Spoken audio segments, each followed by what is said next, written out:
Hello प्यारे students.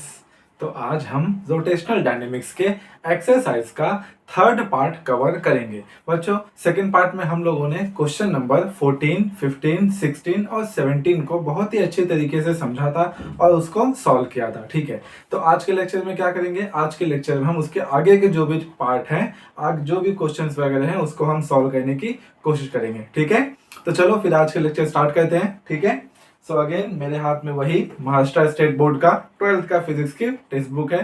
ठीक है, सो क्वेश्चन नंबर 17 तक तो हम लोगों ने कर लिया था। अब हम क्वेश्चन नंबर 18 की बात करते हैं। ठीक है, तो मैं रीड कर रहा हूँ क्वेश्चन नंबर 18। तो ये क्या कहते हैं कि a motorcyclist as a particle, उसको ट्रीट करना है। Okay, a motorcyclist is undergoing vertical circular inside a sphere of death. Okay, the speed of the motorcycle varies between 6 meter per second and 10 meter per second।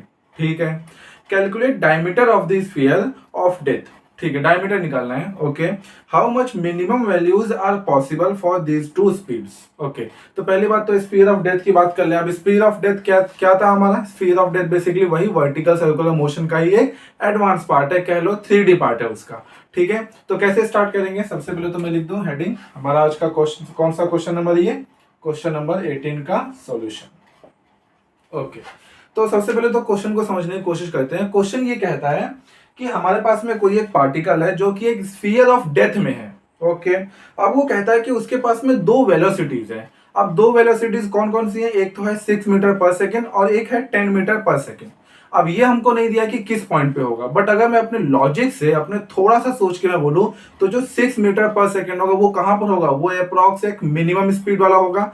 As like अगर हम एक vertical circular motion की बात करते हैं तो हम लोगों को पता है कि पॉइंट ए जो कि टॉप मोस्ट पॉइंट होता है, पॉइंट बी जो कि मिडिल पॉइंट होता है और पॉइंट सी जो कि लोअर मोस्ट पॉइंट होता है। अगर हम पॉइंट ए की बात करते हैं जो कि टॉप मोस्ट पॉइंट है, तो वहां पर जो स्पीड ऑफ पार्टिकल होता है वो मिनिमम होता है। ठीक है, और मैक्सिमम कहां पर होता है? क्योंकि उसकी ग्रेविटी साथ दे रही है, तो इसका मतलब पॉइंट सी पर जो कि लोअर मोस्ट पॉइंट होगा वहां पर स्पीड क्या होता है? मैक्सिमम। तो ये भी कुछ उसी तरीके का है कि जो हमारा 6 मीटर पर सेकेंड स्पीड है वो कहां पर होगा? पॉइंट ए पर होगा जो कि टॉप मोस्ट पॉइंट होगा, और जो 10 मीटर पर सेकेंड है वो कहां पर होगा? पॉइंट सी पर जो कि लोअर मोस्ट पॉइंट होगा। तो ये छोटा सा डायग्राम बनाते हैं इसके लिए।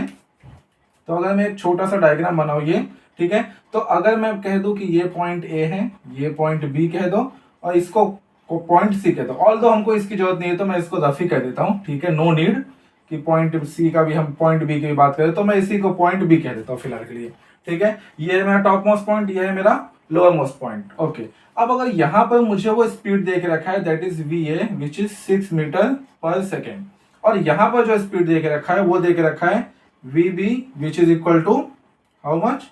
10 मीटर पर सेकेंड। ठीक है सर, आपको कैसे मालूम चला कि ये जो 6 मीटर पर सेकेंड है या फिर जो 10 मीटर पर सेकेंड है वो यही की वेलोसिटी है? क्योंकि ये कम वैल्यू है और ये ज्यादा वैल्यू है। हम सब लोग जानते हैं यहाँ पर कम ही वैल्यू होती है और यहाँ पर ज्यादा वैल्यू होती है बिकॉज ऑफ ग्रेविटी। ठीक है, तो ये भी क्वेश्चन कुछ ऐसा ही दिया हुआ है। अब वो कहता है कि calculate the diameter of the sphere of death. अब इसको आप एज्यूम करोगे ये 3D में है, ठीक है, और इसका मुझे डायमीटर निकालना है। डायमीटर कब निकलेगा? जब मुझे क्या मिलेगा? रेडियस मिल जाएगा।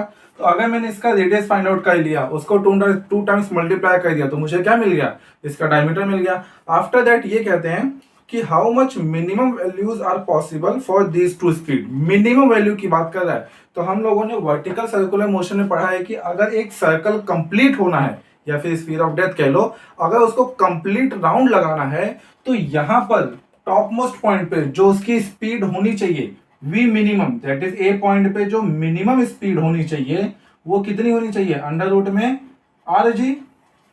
ठीक है, एंड अगर मैं इस पॉइंट की बात करूं तो यहां पर जो वीबी होगा, वीबी एट, लेकिन जो इसकी मिनिमम वेलोसिटी होगी वो कितनी होनी चाहिए? 5 आर जी। अगर यहाँ पर मिडल पॉइंट भी होता तो मैं उसको क्या कहता कि वहां पर अंडर रूट में क्या होता है? स्पीड अंडर रूट में 3 जी, हम लोगों ने पढ़ा है। ठीक है, तो वो कहते हैं कि यहाँ पर पहले तो इसका डायमीटर निकालो एंड आफ्टर दैट जो मिनिमम वैल्यूज है वो फाइंड आउट करो। तो देखो सब कहानी आसान है। अगर मेरे को आर की वैल्यू मालूम चल जाए तो मैं आराम से निकाल सकता हूँ वी मिनिमम, यहां से भी निकाल दूंगा। बस मुझे आर चाहिए, अगर आर निकल गया तो मेरा डायमीटर भी आ गया। तो कहानी बस आर के लिए है। ठीक है, बस जैसे ही आर मिल गया हमारा क्वेश्चन सॉल्व। अब ये आर कैसे निकले? देखो आर कैसे निकले, गिवन क्या दिया है?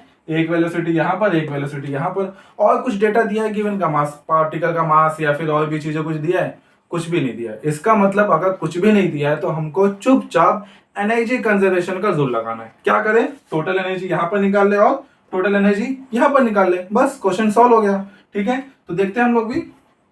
यहां से क्या आएगा, total energy at point A which is equal to total energy at point B. ठीक है, वर्टिकल सर्कुलर मोशन में भी हमने ऐसे ही पार्ट किया हुआ है। ठीक है, तो चलो आगे बढ़ते हैं। ये क्या होगा, sum of kinetic energy plus potential energy. ये भी क्या होगा, sum of kinetic energy plus potential energy. तो ये हुआ पीई। ठीक है, यहां पर काइनेटिक एनर्जी कहां है, कहां, पॉइंट ए पर। पॉइंट ए पर kinetic energy how much, half M क्या आएगा, वी ए का स्क्वायर, क्योंकि ए हमने उस पॉइंट को माना हुआ है। ठीक है, प्लस पोटेंशियल एनर्जी। अब सर पोटेंशियल एनर्जी क्या ले, तो देखो मैंने आप लोगों को बताया है। ठीक है, जब हम लोग वर्टिकल सर्कुलर मोशन पढ़ रहे थे, तो अगर मैंने इसको रेफरेंस पॉइंट माना, अगर मैं कहता हूं इसके अकॉर्डिंग हाइट मुझे बताओ, यहां पर जो पोटेंशियल एनर्जी है वो 0 है, इसका मतलब यहां पर कितना होगा, mgh। तो हम यहां पर क्या लिख देंगे, mgh, जहां पर h क्या होगा, यहां से लेके यहां तक का हाइट, दैट इज 2r। समझ रहे हो मेरी बात, यहां से लेके यहां तक क्या होगा, देखो ये रहा सेंटर, तो ये रहा r और ये भी रहा r, तो 2r इज हाइट। ठीक है, ओके। अब काइनेटिक एनर्जी इस पर्टिकुलर पॉइंट बी पर क्या आएगा, वो हाफ एम वी बी का square. Yes, because V B दिया हुआ है हमको। ठीक है, अगेन पोटेंशियल एनर्जी, यहां पर इसी को तो हमने रेफरेंस माना है, इसका मतलब यहां पर कितना आएगा पोटेंशियल एनर्जी, 0। बस अब कहानी खत्म। यहां से क्या निकाल ले हम लोग, बस एक एच निकाल ले, आ जाएगा हमारा जो वैल्यूज होगा। ठीक है, तो यहां से देखो मैं m और m को यहां से कॉमन ले रहा हूं और इस m से कैंसिल कर दे रहा हूं। ठीक है, बचेगा क्या, va का स्क्वायर अपॉन में 2। तो va की वैल्यू कितनी है, 6 मीटर पर सेकेंड, उसका स्क्वायर करना है, इसका मतलब 6 इंटू 6 अपॉन में 2। ठीक है, आफ्टर दैट m तो गया, g बचा, g की वैल्यू हम क्या ले लें, 10 ले लें, क्योंकि हमारे बुक में बोल के रखा है use g is equal to 10। Okay, height क्या ले, height is how much, 2r। तो मैं इसको लिख सकता हूं मल्टीप्लाई विथ 2r। ओके, ठीक है, इज इक्वल टू यहां पर वीबी कितना है, 10, तो 10 इंटू 10 अपॉन में 2। ठीक है, प्लस वो तो 0 है ही है। अब जो सॉल्व करने वाला पार्ट है उसको सॉल्व कर लेते हैं, तो यहां से हो जाएगा 3 और यहां से हो जाएगा 5। ओके, अब जरा और भी सॉल्व करते तो ये हो जाएगा 18 प्लस ये कितना हो जाएगा 20 times of r is equal to ये कितना हो जाएगा 50। मुझे r चाहिए तो इसको यहां कहते हैं, तो मुझे मिलेगा 20r is equal to 50 minus 18। ठीक है, अगेन अब मुझे 20r इज इक्वल टू 15 में से 18 का तो कितना बचेगा 32। अब r यहां से आप आराम से कैलकुलेट कर सकते हो, जो कि होगा 32 बाई में 20। अगर मैं 2 से कैंसिल आउट करता हूं तो मुझे क्या मिलेगा, ये हो जाएगा 16 और ये हो जाएगा 10। ठीक है, अब आगे कैल मत करो। ठीक है, क्यों, क्योंकि नीचे 10 आता तो हम इसको क्या लिख देते हैं कि हाँ हमारे r की वैल्यू अब मिल चुकी है। तो r कितना आएगा, r is equal to how much, 16 upon में 10 विच इज इक्वल टू ये हो जाएगा 1.6। सब कुछ ऐसा यूनिट में, इसलिए किसमें आ गया, मीटर्स में। हमको क्या पूछा उन्होंने, डायमीटर, तो डायमीटर कैसे निकालेंगे, diameter is equal to how much, 2 times of r which is equal to 1.6 into 2 which is equal to 3.2 metres. तो ये रहा हमारा डायमीटर। डायमीटर तो आ चुका है। अब वो क्या पूछ रहे हैं कि v minimum at point A और at point B minimum velocities क्या होंगी। आसान है, बस वैल्यूज पुट कर देते हैं। तो यहां से क्या आ जाएगा, ये r की वैल्यू कितनी मिली है 1.6 इंटू दिस इज 10, अगेन ये हो जाएगा 16 और ये अंडर रूट से बाहर निकल के कितना आ जाएगा 4। ठीक है, तो हमको मिल गया V A at point A और उसकी जो मिनिमम स्पीड होगी वो कितनी होगी 4 मीटर पर सेकेंड। ओके, अब अगर इसकी बात करें तो इसको भी सॉल्व कर लेते हैं। तो ये आ जाएगा 5 इंटू 1.6 इंटू 10, अगेन ये हो जाएगा हमारा 10 इसको बना देगा 16 इंटू 16 और ये होता है अंडर रूट में कितना 80। ठीक है, तो ये हमारा आ गया। अब से इसको 80 रूट से कैसे निकाले, तो अब आप इसके लिए क्या कर सकते हो, लॉग यूज कर सकते हो, बट लॉग यूज मत करो यार, उससे भी आसान तरीका है। ठीक है, जहां तक जा रहा है वहां तक तो हम उसको बाहर निकाल सकते हैं। कैसे, हम मेरे को थोड़ा जगह चाहिए, जैसे कि ये रहा 80, हम इसको ना डिवीजन करते हैं, तो ये कितना आ जाएगा 2 से किया तो 40, अगेन 2 से डिवाइड किया तो 20, अगेन 2 से डिवाइड किया तो 10, अगेन 2 से डिवाइड किया तो 5। तो आप देख सकते हैं इसको, ठीक है, आराम से। तो यहां से मैं इस चीज को क्या लिख सकता हूं कि ये रहा अंडर रूट में 2 into 2 into 2 into 2 into 2 into 2 into 5, ठीक है। तो यहां से आप देख सकते हैं कि ये पेयर में से एक आएगा, ये पेयर में से एक बाहर आ जाएगा, बचेगा क्या, जो मेरा आंसर होगा वो होगा v एट पॉइंट बी, और जो मिनिमम वेलोसिटी होगी वो क्या होगी 4 रूट में 5 मीटर पर सेकेंड, ठीक है। ये रहा हमारा मिनिमम की वेलोसिटी एट पॉइंट बी और मिनिमम की वेलोसिटी एट पॉइंट ए, ठीक है। अब आप चाहो तो रूट 5 की वैल्यू अगेन लॉग से निकाल सकते हो, या फिर अपने एक अप्रोक्सीमेशन मेथड यूज करके भी निकाल सकते हो, बट यहां तक छोड़ा तो भी कोई प्रॉब्लम नहीं है, ठीक है। तो ये रहा हमारा क्वेश्चन नंबर 18, आप इसको कॉपी कर लीजिए, ठीक है। ओके, मैं रफ करने जा रहा हूं, ठीक है। सो क्वेश्चन नंबर 18 तो हो गया हमारा। अब क्वेश्चन नंबर 19 की तरफ बढ़ते हैं, तब तक आप क्वेश्चन को रीड कर लीजिए और गिवन डेटा जो है, जो इनिशियल कंडीशंस है, उसको समझने की कोशिश करिए, ठीक है। ओके, सो ये हो गया रफ करके। अब क्वेश्चन नंबर 19, तो क्वेश्चन नंबर 19 क्या कहता है कि अ metallic ring of mass 1 kg has moment of inertia 1 kg meter square when rotating about one of its diameter. Okay, it is molten and remolded into a thin uniform disc of the same radius.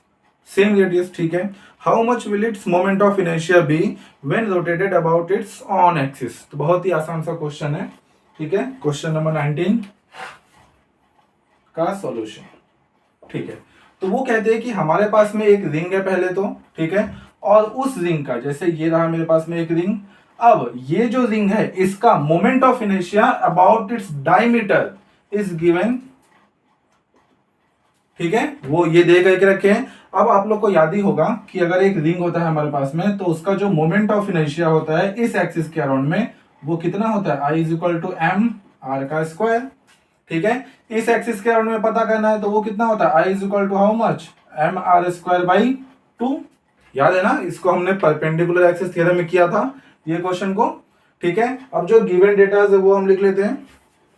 तो given data इन्होंने दे के रखा है हमको कि जो mass है m it is equal to 1 kg, and यहाँ पर जो मोमेंट ऑफ इनर्शिया है, a metallic ring of mass 1 kg has moment of inertia 1 kg metre per square, 1 kg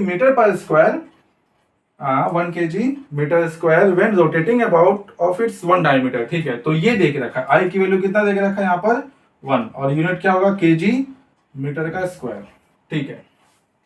बस यार, अब तो कहानी आसान हो गई। तो ये हमको दे के रखा है, और हमको ये हमको पता है, ये भी हमको पता है, ठीक है। अब देखो, अगर ध्यान से देखो तो आई की वैल्यू पता है तो मैं यहाँ से आई निकाल सकता हूँ, ठीक है, एम तो 1 है, ठीक है। अब ये कहता है कि इसको हमने क्या कर दिया, एक रिमोल्डेड कर दिया, किसके अंदर, डिस्क के अंदर। तो अगर मैं इसको करता हूँ डिस्क के अंदर चेंज करता हूँ, तो ये डिस्क के अंदर कुछ ऐसे हो जाएगा, ये रहा हमारा डिस्क और ये रहा एक एक्सिस जो कि उसके सेंटर से और परपेंडिकुलर टू दी प्लेन क्या हो रहा है, पास कर रहे हैं, ठीक है।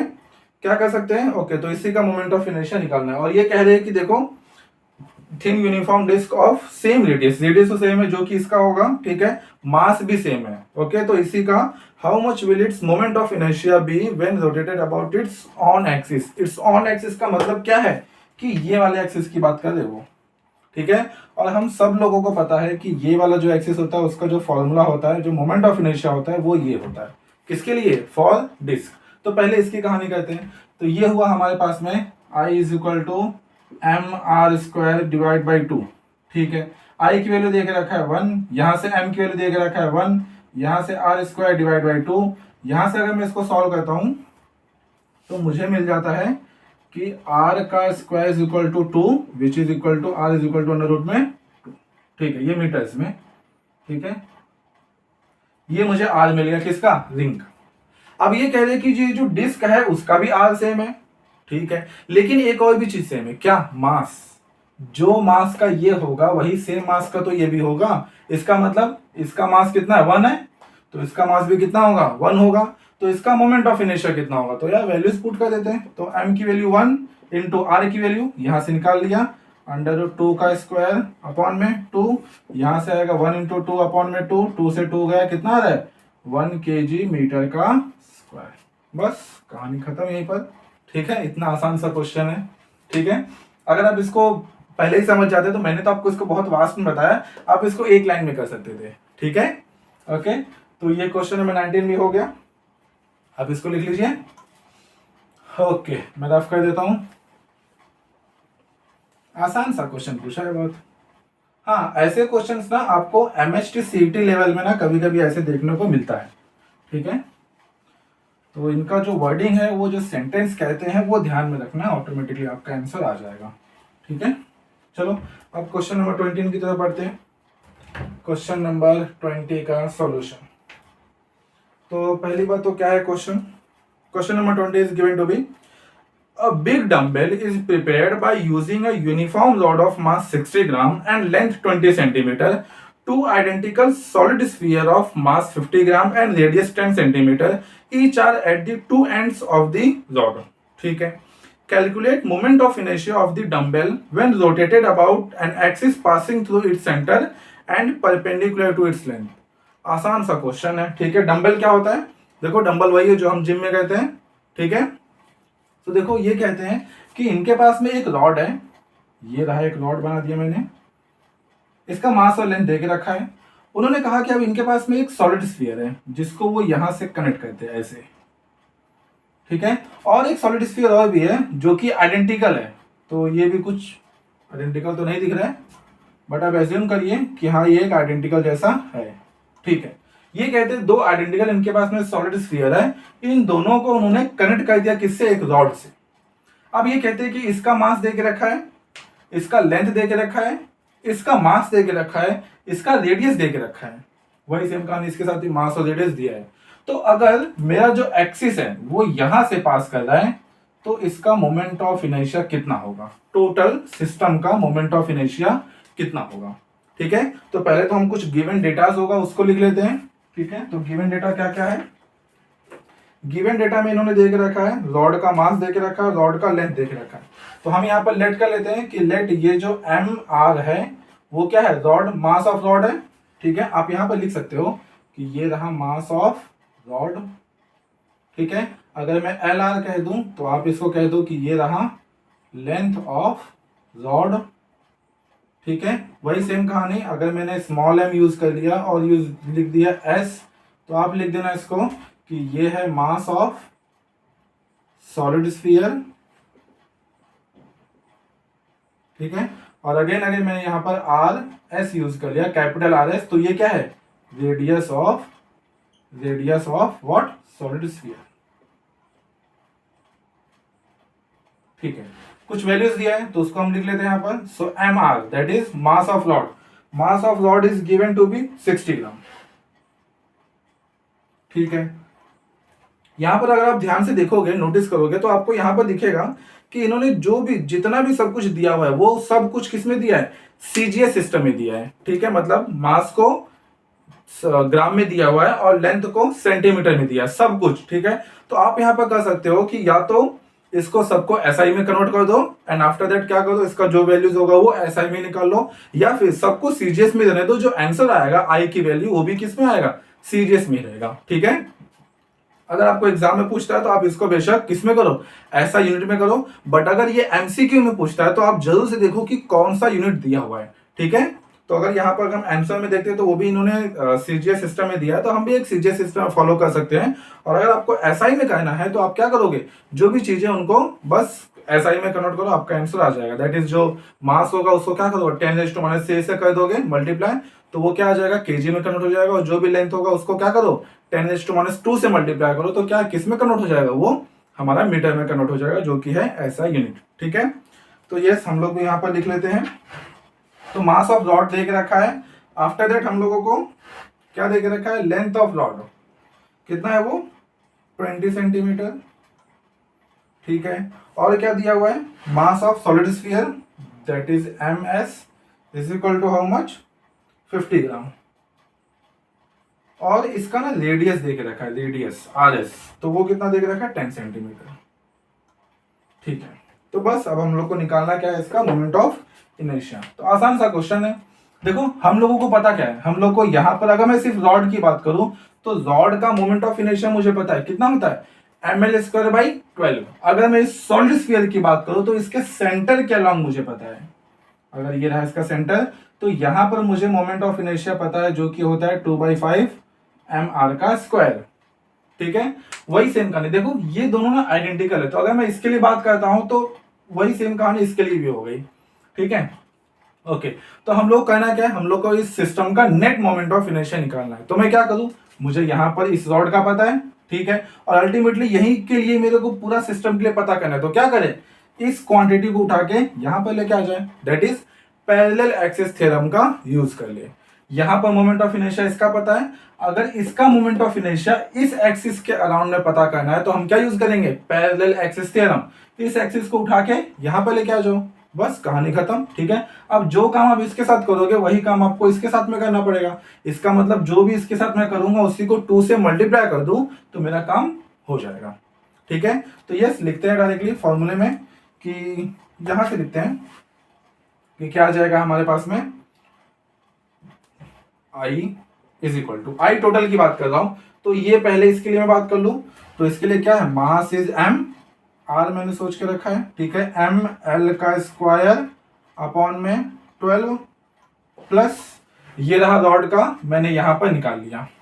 ठीक है, अब इसके लिए पता कर रहा हूं मैं, इसके लिए यहां पर तो मुझे पता है वो कितना होता है 2/5। आप लोगों को फॉर्मूला याद होगा ना कि अगर मुझे कहीं पर भी मोमेंट ऑफ इनर्शिया चाहिए तो हम क्या करते हैं, I कॉम प्लस md², जहां पर ये d क्या है, डिस्टेंस, कहां से, कॉम से ये तक का डिस्टेंस, तो d ये रहा यहां से लेके यहां तक। ठीक है, तो इसी फॉर्मूले को मैं अप्लाई करने जा रहा हूं। तो देखो अभी मैं I कॉम पे लिखूं तो सबसे पहले सॉलिड स्फीयर का मोमेंट ऑफ इनर्शिया जो कि कितना है 2/5 m, मास हमने क्या मान के रखा है स्मॉल m, तो आप यहां पे बता दो कि स्मॉल m s, और क्या होता है r², तो r s।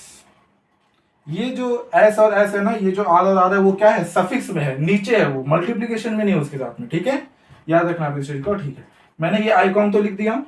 अब md², तो ये टोटल लेंथ, अभी टोटल लेंथ नहीं पता मुझको, पता है ये लेंथ कितना है l/2 यहां से लेके यहां तक। ठीक है, और ये लेंथ कितना होगा, r होगा। ठीक है, r दैट इज rs होगा, है ना। तो बस इन दोनों को कंबाइन कर देते हैं, तो यहां से क्या मिल जाएगा मुझको, plus m, that is m is what, ये वाला m, ms। ठीक है, और md², d is how much, l/2 plus rs। तो l को हमने क्या मान के रखा, lr अपॉन में 2 प्लस ये रहा rs, और इसका स्क्वायर, क्यों, क्योंकि md का स्क्वायर है। बस ये कहानी हो गई हमारी। ठीक है, इसको मैंने यहां पर शिफ्ट कर लिया। अब अगर मुझे इसको यहां पर शिफ्ट करना है तो, क्योंकि दोनों आइडेंटिकल है, तो मैं एक काम करता हूं कि ये रहा, इसी को मैं 2 से मल्टीप्लाई कर देता हूं। ठीक है, क्योंकि दोनों आइडेंटिकल है। अगर अलग अलग होता तो मैं इसके लिए भी क्या करता, ऐसे ही कुछ फॉर्मेट में लिखता। ठीक है, तो बस इसी चीज को आप सॉल्व कर लो, आपका आंसर आ जाएगा। ठीक है, तो चलो सॉल्व करते हैं हम लोग, वैल्यूज पुट करते हैं। तो M R is how much 60 into LR, yes 20, तो 20 का स्क्वायर है तो 20 इंटू 20 अपॉन में हाउ मच 12। ठीक है, प्लस ब्रैकेट में है 2/5 इंटू MS 50 इंटू RS 10 का स्क्वायर है। ठीक है, प्लस ये रहा MS, what is MS 50 gram, bracket में LR/2, LR/2 क्या होगा, LR क्या है, LR कहाँ है भाई, ये रहा LR की जो वैल्यू है वो है 20। अगर मैं उसको 2 से डिवाइड करता हूं तो कितना आएगा, 10 आ जाएगा। तो मैं डायरेक्टली इसको लिखता हूं 10 plus RS is how much 10 है,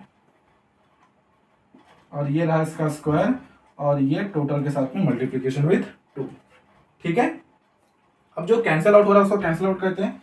तो यहां से देख रहे हैं कि ये 10 हो जाएगा, और यहां से हम देख रहे हैं तो ये हो जाएगा 5। ठीक है, अब जरा एक स्टेप और ऐड, तो ये रहा 5 और ये रहा 20 इंटू 20, 20 इंटू 20 कितना होता है, 400 होता है। 400 को मल्टीप्लाई करते हैं हम 5 से, तो कितना आ जाएगा, 2000। तो ये हो जाएगा 2000 प्लस ब्रैकेट में again 2 into 10 into 10 into 10 into, तो ये हो जाएगा 1000 और ये हो जाएगा 2, दैट इज 2000 प्लस अब ये 50 और ये 10 प्लस 10 इज 20, 20 का स्क्वायर बोला है, 20 का स्क्वायर मतलब 400, 400 इंटू 50, कहाँ करें हम लोग, 400 इंटू 50। अगर मैं सिर्फ इसको देखूं, इस पार्ट को देखूं, और ये कितना हो जाएगा, 4 इंटू 5 इज 20 और ये 3 0 दिख रहा है, तो इसकी वैल्यू टोटल कितनी हो जाएगी, 20,000। तो ये हो गया हमारा 20,000। ठीक है, अगर आपको डाउट आता है तो आप यहाँ पे ना कॉमा लगा दो, आपको इससे मालूम चलेगा कि हाँ इतना 1000 है। ठीक है, और ये सब किससे है, मल्टीप्लीकेशन विथ 2 है। अब इन दोनों को ऐड कर दो, या तो ये 2 दोनों को दे दो। ठीक है, तो कहां करें हम लोग इसके लिए, अब आगे ये पार्ट मैं रफ कर रहा हूं यहाँ पर और यहीं कर देता हूं कैलकुलेशन। ठीक है, सो ये हो गया, ओके, सो ये तो 2000 है, that is I is equal to 2000 plus, अब ये था, इन दोनों को ना मैं ऐड कर देता हूं, तो कितना हो जाएगा ये 22,000। ठीक है, 22,000 इंटू 2 44,000, तो ये हो जाएगा 44,000। ठीक है, और इन दोनों का ऐड कर दिया तो I is equal to how much, 46,000। ठीक है, यूनिट क्या आएगा, दैट इज क्या, ग्राम, क्योंकि सब कुछ सीजीएस में और सेंटीमीटर का स्क्वायर। ठीक है, सो ये रहा हमारा क्वेश्चन नंबर 20 का सॉल्यूशन। ठीक है, इन्होंने क्या दिया है, इन्होंने दिया हुआ है 24,000, गलत है। ठीक है, ये इनका गलत है, समझ गए ना, प्रिंटिंग मिस्टेक होगा आप कह लो। ठीक है, ये करेक्ट आंसर है, 100% करेक्ट है। ठीक है, क्योंकि कैलकुलेशन से हम लोगों ने किया हुआ है। ओके, ठीक है, चलो अब ये तो क्वेश्चन नंबर 20 भी सॉल्व हो गया, आप लोग इसको भी लिख लीजिए। ओके, सो क्वेश्चन नंबर 20 भी हो गया है। अब क्वेश्चन नंबर 21 की तरफ बढ़ते हैं। तो देखो ये बहुत आसान आसान क्वेश्चंस हैं, और ऐसे ऐसे क्वेश्चंस आपको ना हमेशा ही एमएसटी सीईटी लेवल में मिलेगा। ठीक है, अब ये कैलकुलेशन देख के हार मत मान जाना, देखो कैलकुलेशन बहुत इजी था। ठीक है, और तो देखने में बस बहुत बड़ा था। ठीक है, ओके, सो जब तक मैं इसे रफ कर रहा हूं तब तक आप लोग अगला क्वेश्चन रीड करिए। ओके, ठीक है, सो क्वेश्चन नंबर 21 देख लेते हैं हम लोग। आप मैं रीड कर रहा हूं क्वेश्चन नंबर 21। ये कहते हैं a flywheel used to prepare earthenware pots is set into rotation at 100 rpm. ठीक है, it is in the form of disc of mass 10 kg and radius is 0.4 meter.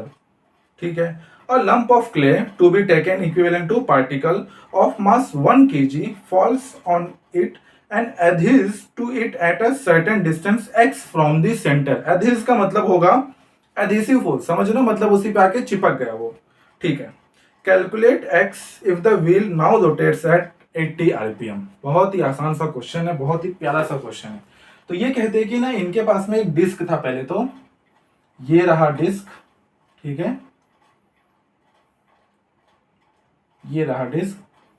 अब ये कहते हैं कि इसका जो ओमेगा 1 था वो था, घूम रहा था किससे, 100 आरपीएम से घूम रहा था, बहुत ही आराम से 100 आरपीएम से घूम रहा था। ठीक है, जब इसके पास में कितना था, मास m था, रेडियस r था, mass is given how much, I think 10 kg, और radius is given, yes, radius is given as 0.4 metre. ठीक है, अब ये कहते हैं कि एक छोटा सा पार्टिकल, कोई भी एक छोटा सा पार्टिकल ले लो, ये ऐसे कुछ मान लो, ये इसके ऊपर आके चिपक गया और ये इसको छोटा है मान लो। ठीक है, इसका मास इन्होंने देख रखा है, that is small m is given to be 1.6 kg, काफी ज्यादा मास है यार। ठीक है, अब इसको कहते हैं पॉइंट पार्टिकल जैसा मान के रखो, और ये सेंटर से, ये जो एक्सिस ऑफ रोटेशन है उससे x डिस्टेंस पे है। ठीक है, तो ये कहते हैं कि अब बताओ, अच्छा अब जब सेकेंड डायग्राम बना, जब ये यहाँ पर ये पार्टिकल आ गया, जब पहले तो पार्टिकल था नहीं, तो हम भी दो डायग्राम बना लेते हैं। ठीक है, तो मान लो कि पहले तो पार्टिकल यहाँ पर था नहीं, तो ये किससे घूम रहा था, 100 आरपीएम से घूम रहा था। अब जब ये पार्टिकल आ गया तो क्या हो जाएगा, अब ये पार्टिकल यहां पर आके कहीं पर स्टक हो गया और ये है x, और ये अब जो ओमेगा 2 है ये किससे घूम रहा है, 80 आरपीएम से घूम रहा है।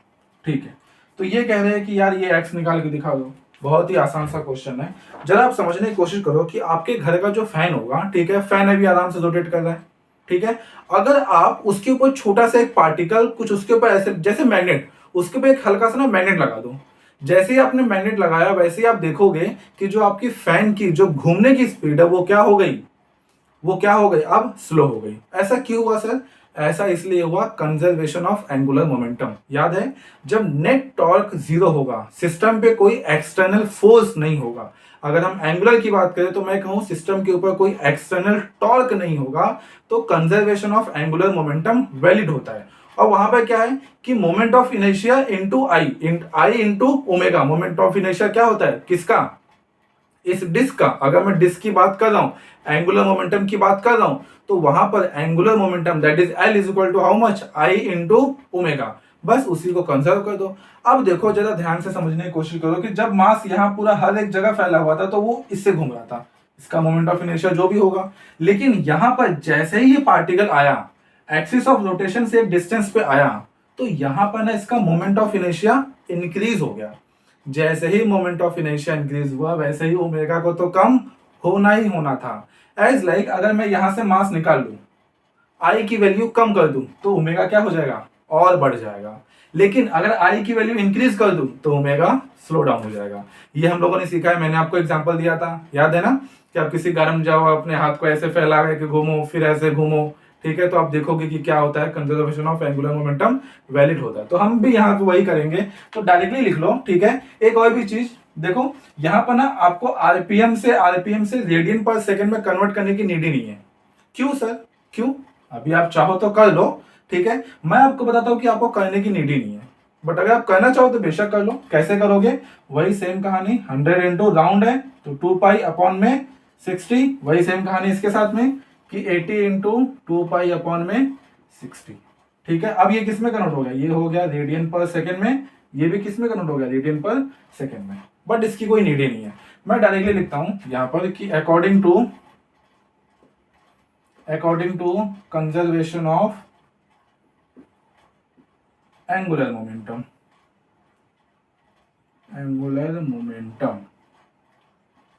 क्यों मैं अप्लाई कर रहा हूं, क्योंकि यहां पर कोई भी एक्सटर्नल टॉर्क नहीं है, तो मैं डायरेक्टली यहां पर लिख सकता हूं कि I1 omega 1 is equal to I2 omega 2, ठीक है। यहां पर I1 की वैल्यू कितनी है, जो कि हम सब भी जानते हैं कितना होता है, एम आर का स्क्वायर अपॉन में 2, ठीक है। और ओमेगा वन कितना है, ओमेगा 1 देख रखा है कितना, 100, ठीक है। अब आपको, अब चाहो तो इसको लिख लो, लेकिन जरा समझो जो भी आप यहाँ पर लिखोगे वही कहानी यहाँ भी आएगी, इक्वल टू के उस साइड भी आएगी, तो अल्टीमेटली वो पार्ट कैंसिल ही होने वाला है। बस मैं इसलिए कह रहा था कि यहाँ पर आपको इसको चेंज करने की नीड नहीं है, क्योंकि वो ऑटोमेटिकली क्या होगा, कैंसिल हो जाएगा, ठीक है। ये आप थोड़े से क्वेश्चन प्रैक्टिस करोगे ना तो ऑटोमेटिक आपको मालूम चल जाएगा कि कब हम इसको कन्वर्ट करते हैं, कब हम इसको कन्वर्ट नहीं करते हैं, ठीक है। अगेन चलो अब यहाँ पर इसकी बात कर ले, तो अब इसका जो I2 होगा, देखो जो सबसे पहले ये तो है, ये M R square by 2 disc तो है ही है, लेकिन अब यहां पर एक पार्टिकल आ गया जिसका डिस्टेंस ये है, तो moment of inertia of a particle क्या होता है, फ्रॉम एक एक्सिस के राउंड में क्या होता है, एम आर स्क्वायर, इसका मतलब वो कितना हो जाएगा, प्लस एम एक्स का स्क्वायर, ठीक है।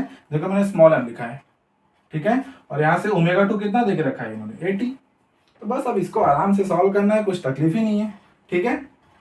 कहते हैं देखो क्योंकि सब कुछ मल्टीप्लीकेशन में है फिलहाल के लिए, तो मैं एक जीरो से एक जीरो इसको कैंसिल कर देता हूं, ठीक है। और यहां से अगर मैं देखूं तो ठीक है, और चाहो तो करो चाहो तो नहीं करो, एक ही बात है। फिलहाल के लिए मैं इस 2 को हटा देता हूं, तो ये 2 को हटाऊंगा तो मुझे मिल जाएगा यहां से 5, ठीक है। अब ये 8 को मैं यहां लेके आ जाऊंगा, पहले तो लिख लेते हैं एम की वैल्यू कितनी है, 10 इंटू आर का स्क्वायर 0.4 इंटू 0.4, ठीक है, और इंटू ये 5, क्या इतना पार्ट ठीक है, ओके। अब ना ये जो 8 है इसको मैं यहां पे लेकर, अभी ये मल्टीप्लीकेशन में तो यहां पर किस में हो जाएगा, डिवीजन में, ठीक है। और यहां से बचेगा क्या, m, वैल्यूज पुट कर लो। तो ये रहा m की वैल्यू कितनी है 10 अगेन इंटू और वही 0.4 इंटू 0.4 अगेन अपॉन में इसके 2 है प्लस ये रहा m की वैल्यू इज 1.6 इंटू x तो निकालना है, ठीक है। ओके, अब बस इसको सॉल्व करना है। अब ध्यान रखना कि ये जो आपको दिख रहा है ना, इसको डायरेक्टली कैंसिल मत कर देना। क्यों? क्योंकि यहाँ पर प्लस का साइन है अभी, ठीक है। हाँ, अगर ये मल्टीप्लाई होता तो आप बेशक इसको कट कर सकते थे, सिंपल मैथमेटिक्स, ठीक है। फिलहाल के लिए हम इसको इससे कैंसिल करते हैं कि ये रहा 2 से किया तो ये 4 हो जाएगा और ये कितना हो जाएगा 5, ठीक है। अगेन अच्छा, अगर आपको और भी इजी कैलकुलेशन करना है ना तो आप इस 4 को हटा के क्या कर दो 0.1 लिख दो, ठीक है। ओके, यहां से कुछ होगा क्या? हाँ बेशक होगा। कितना हो जाएगा? ये भी 5 हो जाएगा, ठीक है। अब क्या करो, इसको जरा मल्टीप्लाई करो।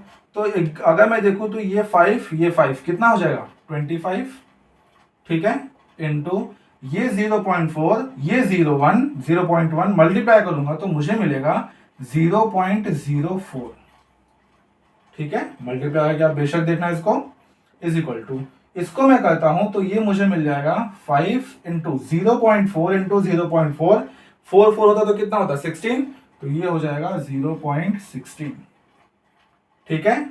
ओके, प्लस 1.6 इंटू एक्स का स्क्वायर। अब आगे क्या करें, आगे इसको सॉल्व करते हैं। तो 25 अगर सिर्फ 4 होता ये तो इसको हम लिख सकते थे 100, ठीक है। बट क्योंकि पॉइंट पे है तो इसकी टोटल जो वैल्यू आ रही है वो आ रही है 1। करके देखो 25 इंटू 0.04, मान लो इसको मैं ऊपर नीचे 100 से मल्टीप्लाई डिवाइड करता हूं, ठीक है। तो क्या आ जाएगा, ये 4 आ जाएगा अल्टीमेटली, और ये 25 इंटू 4 इज 100, 100 अपॉन में 100 इज 1, आ गया 1, ठीक है। ओके, अब इसको मल्टीप्लाई करते हैं। तो अगर ये सिर्फ 16 होता तो 16 5 इज 80, ठीक है। फिलहाल के लिए यहाँ पर 2 पॉइंट पे है तो 80 है, तो हम लोग क्या लिखेंगे इसको 0.8। आप आराम से इसको करके भी देख सकते हो, ठीक है। अगेन ये हो जाएगा प्लस 1.6 एक्स का स्क्वायर, ओके, ठीक है। अब मुझे ये वैल्यू चाहिए तो इसको अकेले रखते हैं। तो 1 minus 0.8 is equal to 1.6 x का स्क्वायर। अगेन ये कितना आ जाएगा 0.2 इज इक्वल टू 1.6 एक्स का स्क्वायर। अब मुझे सिर्फ एक्स की वैल्यू चाहिए, ठीक है। तो एक्स के लिए क्या आ जाएगा, एक्स स्क्वायर विल बी, इसको यहां पर कर दिया तो ये आ जाएगा 0.2 अपॉन में 1.6, ऊपर नीचे 10 और 10 से मल्टीप्लाई करने पे आ रहा है मुझको 2 अपॉन में 16, तो ये हो जाएगा x square is equal to how much 1 upon में 8, ठीक है।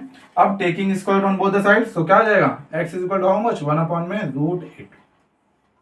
ये रहा मेरे एक्स की value, that is in metres, ठीक है। आप चाहो तो आप इसको ओपन कर सकते हो, ठीक है। कैसे ओपन करना है, लॉग ले लो? नहीं यार, लॉग मतलब हर जगह लॉग लेने की जरूरत नहीं है, थोड़ा सा दिमाग यूज करो। कैसे, देखो मैं आपको बताता हूं। मैं x को लिख सकता हूं 1 अपॉन में 2√2, √8 को हम लिख सकते हैं ऐसे 2√2, ठीक है। अगेन इंटू √2 ऊपर नीचे √2 का मल्टीप्लाई ऑन डिवाइड कर रहा हूं, ठीक है। अब यहां से ये बन जाएगा √2 अपॉन में ये कितना बन जाएगा 4, क्यों 2 तो ये रहा √2 कितना हो जाएगा 2 हो जाएगा, तो 2 2 ये हो गया। जरा ध्यान से समझो कि √2 की वैल्यू हमको पता है, ठीक है।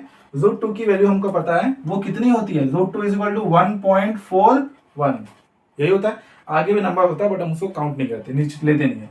डिवाइड विथ 4, अगेन कितना आएगा 0.14 है तो 3 हो जाएगा, बचा 2 कैरी, 2 के साथ में ये 21 हो गया, तो अगेन कितना आ गया 5, अगेन 1 बचा है, 1 का मतलब पॉइंट लगा चुका 10 हो जाएगा, तो ये 2 और अगेन 2 बचा तो वो 20 हो गया, दैट इज 5।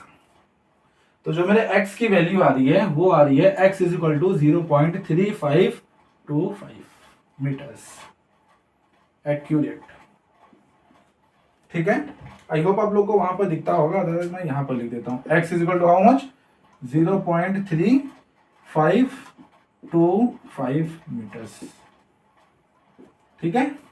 देखिए विदाउट लॉग हमने इसको भी सॉल्व कर लिया। तो ये रहा हमारा आंसर, आपकी टेक्स्ट बुक में इसका आंसर 0.35 मीटर तक ही दिया हुआ है, ठीक है। आपने यहां तक निकाल लिया।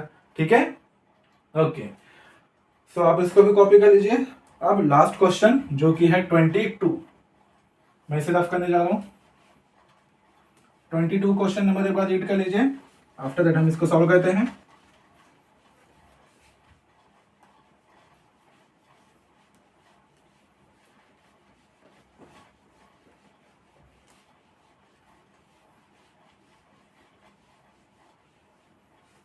So yes, 22, question number 22.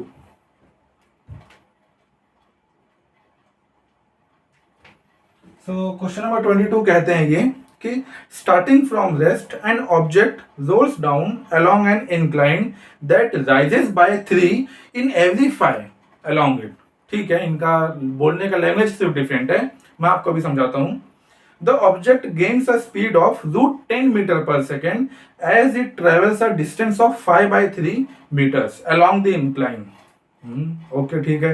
What can be the possible shape of the object? ठीक है, तो आसान सा क्वेश्चन है। ठीक है, ये कहते हैं कि हमारे पास ना एक ऐसा इंक्लाइन है जो कि राइज करता है हर एक 3 पे 5 का। बोलने का लैंग्वेज कैसे, अगेन एक बार कह रहे हैं कि an incline that rises by 3, rises मतलब ऊपर उठना, rises by 3 in every 5 along it. तो ये रहा इनका बोलने का लैंग्वेज। ठीक है, तो अब ये कहते हैं कि ये कोई पार्टिकल है, अभी क्या है ये मुझे नहीं पता। अगर मुझे नहीं पता तो हम क्या मान लेंगे, इसका रेडियस ऑफ गायरेशन मान लेंगे। ठीक है, इसका मोमेंट ऑफ इनर्शिया कितना मान लेंगे, I is equal to M K square मान लेंगे। क्यों, क्योंकि हमको खुद ही नहीं पता, ये वही पूछ रहे कि क्या हो सकता है, तो हमने मान लिया कि इसका मोमेंट ऑफ इनर्शिया ये होता है। अब ये कह रहे कि ना इसने जब the object gains a speed of root 10 metre per second as it travels a distance of 5 by 3 metre along the incline. तो देखो ये टोटल 5 है, लेकिन ये कह रहा है कि यहां से ना, यहां से जब वो चला कहीं यहां तक पहुंचा, जब डिस्टेंस कितना हो गया, जब डिस्टेंस हो गया 5 by 3, जब ये डिस्टेंस हो गया तो यहां पर इस पर्टिकुलर पॉइंट पे यहां पर इसकी स्पीड हो गई अंडर रूट में 10 मीटर पर सेकेंड। ठीक है, जब इस ऑब्जेक्ट ने यहां से लेके यहां तक का डिस्टेंस कवर किया, दैट इज 5 by 3, उसको सॉल्व करने में जो भी आ जाए, तो उस पार्टिकल की स्पीड कितनी हो गई, अंडर रूट में 10 मीटर पर सेकेंड हो गई। ठीक है, अब ये कह रहे हैं कि क्या होगा, उसका शेप वगैरह क्या होगा, तो आप कैसे निकालोगे इसको। ठीक है, थोड़ा सा क्वेश्चन का लैंग्वेज समझने की कोशिश करते हैं। ठीक है, और ये रहा इनका थीटा। ठीक है, जरा समझो कि अगर ये ऑब्जेक्ट टोटल यहां तक पहुंच जाता तो टोटल डिस्टेंस कवर करता वो 5। ठीक है, और उसके अकॉर्डिंग करस्पॉन्डिंग जो हाइट निकलता वो निकलता 3। बट यहां पर ये कह रहे हैं कि सिर्फ इतना उसने डिस्टेंस कवर किया है। ठीक है, और अब आप मुझे बताओ कि ये वेलोसिटी उन्होंने दे दिया है, तो क्योंकि वेलोसिटी दिया है तो मुझे भी क्या निकालना पड़ेगा, वेलोसिटी का ही फॉर्मूला अप्लाई करना पड़ेगा। तो यहां से कितना होता है वेलोसिटी का फॉर्मूला, अंडर रूट में 2gh 1 plus K square upon M R square, यही फॉर्मूला होता है हमारा। ठीक है, देखो वैल्यूज क्या क्या है, मुझे ये चाहिए, ये है एच नहीं पता। मतलब अगर मेरे को बस ये एच पता चल जाए, जैसे ये पार्टिकल यहां से यहां पहुंचता तो मुझे एच पता था कि H is 3, distance is 5, but यहां पर मेरे को ये डिस्टेंस पता है, बट इसके करस्पॉन्डिंग सपोज ये पार्टिकल यहां तक पहुंचा है तो यहां के इसके करस्पॉन्डिंग में कुछ तो एच होगा, ये एच मेरे को नहीं पता, बट यहां पर वेलोसिटी पता है, वेलोसिटी पता है, ये क्वांटिटी भी नहीं पता क्योंकि ये तो हमको फाइंड आउट ही करना है, और एच नहीं पता। अगर बाय एनी हाउ मेरे को ये एच मालूम चल जाए तो मेरा काम आसान हो जाएगा। ठीक है, बस ये एच निकालना है। कैसे निकालेंगे जरा समझो। अब ना यहां पर हमारे 9th स्टैंडर्ड या फिर 10th स्टैंडर्ड कह लो, उसकी ज्योमेट्री थोड़ी सी काम आएगी। ठीक है, एज लाइक ये रहा 3, ये रहा 5 और ये रहा ट्राइंगल, ये जो डिस्टेंस है ये है 5 by 3 मीटर्स। ठीक है, इस पर्टिकुलर पॉइंट पे अगर मैं इनका नाम दे दूं, ये हो गया ए बी सी, और इसको क्या कह दो, एम एन कह दो, एम एन। जरा आप ध्यान से देखो, ट्रायंगल की बात मैं कर रहा हूं, क्यों देखो, क्योंकि मेरे को ये एच चाहिए। ठीक है, तो मैं अपने थोड़ी ज्योमेट्री का दिमाग लगा रहा हूं। ठीक है, वो ये है कि ट्रायंगल देखना A B C, triangle A B C जिसके अंदर ये ऑफकोर्स 90 पे है। ठीक है, ट्रायंगल ए बी सी और ट्रायंगल ए एन एम। जरा ध्यान से देखो, क्या ये दोनों ट्रायंगल, ये छोटा वाला ट्रायंगल और ये पूरा बड़ा वाला ट्रायंगल, क्या ये सिमिलर है? क्या ये सिमिलर है? थोड़ा सा समझो, क्या ये सिमिलर है क्या? ठीक है, मैं इक्विवेलेंट नहीं कह रहा, इक्वल नहीं कह रहा हूं, सिमिलर की बात कर रहा हूं। सिमिलर का मतलब क्या है? भले ही वो साइज में कितना भी छोटा बड़ा हो, उससे मैटर नहीं करता, बट एक जैसा दिखना चाहिए। ये भी एक छोटा सा राइट एंगल ट्रायंगल है और ये बड़ा सा एक राइट एंगल ट्रायंगल है। ठीक है, ये तो सिमिलर जैसा दिख रहा है, लेकिन प्रूफ करो कैसे? तो देखो प्रूफ कैसे होगा कि ए बी सी, ठीक है, और ए एंड एम ईच 90, दोनों 90 है। ओके, जरा एंगल की बात करो, एम ए एन, ये वाला एंगल की बात कर रहा हूं, ये वाला एंगल की बात कर रहा हूं। ठीक है, छोटे वाले ट्रायंगल में एम ए एन। और जरा समझो एंगल सी ए बी, क्या दोनों एक ही बात है? यस, दोनों एक दूसरे के इक्वल है। ठीक है, जरा ये एंगल की बात करो, अगर ये थीटा तो ये भी थीटा। यस, कह सकते हो। क्यों? क्योंकि हमारे पास में एक स्ट्रेट लाइन ये है, एक स्ट्रेट लाइन ये, अल्टीमेटली पैरेलल दोनों, और एक लाइन ये कट कर रहा है। ठीक है, समझ गए? क्या कहते हैं इसको हम? करस्पॉन्डिंग एंगल, दोनों इक्वल है। इसका मतलब ट्रायंगल ए एन एम और ट्रायंगल ए बी सी दोनों ही सिमिलर है बाय किस प्रॉपर्टी? एंगल, एंगल और एंगल की वजह से। ठीक है, इसका मतलब ये अगर सिमिलर है तो हम बहुत ही आसानी से कह सकते हैं कि अगर यहां पर मैं साइन थीटा ले रहा हूं तो साइन थीटा, इस बड़े ट्रायंगल में sine theta, A B C में साइन थीटा अप्लाई कर रहा हूं तो वो होगा ए बी अपॉन में A C, A B upon में ए सी।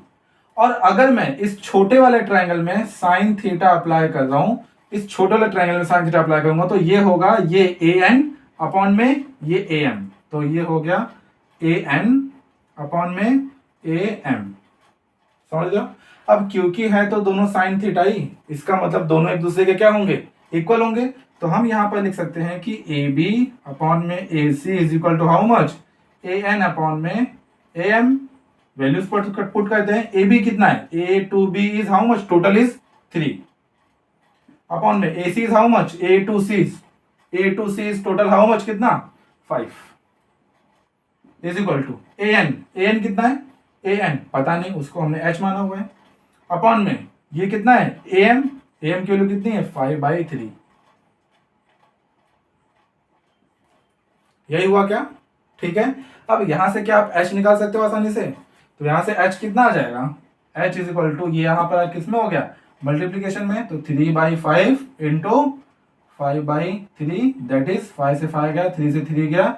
यहां से एच की वैल्यू जो आ रही है वो आ रही है 1 मीटर। अरे अरे, देख रहे हो आप? इसका मतलब इसकी वैल्यू कितनी है? 1 मीटर। बस कहानी सॉल्व। ये एच की वैल्यू यहां पुट करेंगे, आंसर हमारा आ गया। ठीक है, अगर आपको ये मेथड से नहीं करना था तो आप डायरेक्टली यहां से भी कर सकते थे। ठीक है, कि एक काम करो, इसके लिए भी साइन थीटा ले लो, इसके लिए भी साइन थीटा ले लो, और दोनों की वैल्यू क्या करो? अगेन वही इक्वेट करके ये आंसर लेके आ जाओ। दोनों का मतलब एक ही है बस। ठीक है, तो बस अब तो कहानी मेरी आसान हो चुकी है। तो यहां पर हम खाली वैल्यूज पुट कर देते हैं। कितना आ जाएगा? 2 इंटू जी की वैल्यू 10 इंटू एच की वैल्यू 1 अपॉन में 1 plus K square upon M R का स्क्वायर, क्योंकि अंडर रूट है। क्या करना पड़ेगा? दोनों का स्क्वायर लेना पड़ेगा। तो मैं यहां पर लिखूंगा taking square on both the sides, तो मुझे क्या मिलेगा? v का स्क्वायर, दैट इज v की वैल्यू कितनी? अंडर रूट में 10, तो वो कितना हो जाएगा? 10। ठीक है, क्योंकि इसका स्क्वायर ले लिया। अगेन जैसे यहां पर स्क्वायर है तो स्क्वायर रूट गया, बचे कितना? 2 इंटू, इसको 20 लिख लो, 20 अपॉन में 1 plus K square upon M R का स्क्वायर। चाहो तो ये 0 से ये 0 गया। ठीक है, ये पूरा पार्ट उठ करके यहां पर आ जाएगा। ठीक है, तो मुझे कितना दिखेगा? 1 plus K square upon M R square is equal to 2। ठीक है, ये 1 यहां पर गया, K square upon M R का square is equal to 2 minus 1। ठीक है, अगेन यहां से कितना हो जाएगा? K square upon M R का square is equal to 1, K square is equal to R square, K is equal to R. क्या होता है? कहां होता है K is equal to R? K is equal to R कहां होता है? For ring. ठीक है, इसका मतलब ये क्या है? ये जो पार्टिकल, ये जो ऑब्जेक्ट है वो क्या है? रिंग है। लेकिन के इज इक्वल टू आर क्या होता है? हॉलो सिलेंडर भी होता है, ठीक है, याद है ना, हॉलो सिलेंडर हमने किया था, याद है कैसे, ये रहा अगर एक हॉलो सिलेंडर, तो इसका भी जो मोमेंट ऑफ इनर्शिया होगा इसके अराउंड में कितना होता है, I is equal to M R का स्क्वायर, ठीक है ना। सो या तो ये रिंग है या तो ये क्या है, हॉलो स्फीयर, ठीक है, समझ गए, हमारे बुक में भी यही लिखा हुआ है, या तो ये रिंग होगा या तो ये हॉलो स्फीयर, हॉलो सिलेंडर होगा, ठीक है, समझ गया ना, ओके, ठीक है। तो यहाँ पर हमारा ये पूरा ही पार्ट खत्म होता है, हमने रोटेशनल डायनेमिक्स के पूरे ही एक्सरसाइज अच्छे से सॉल्व कर लिए, ठीक है। अब अगले क्लास में हम लोग मैकेनिकल प्रॉपर्टीज ऑफ फ्लूइड्स की बात करेंगे, ठीक है। चलो आज के लिए इतना ही, मिलते हैं आपको अगले लेक्चर में।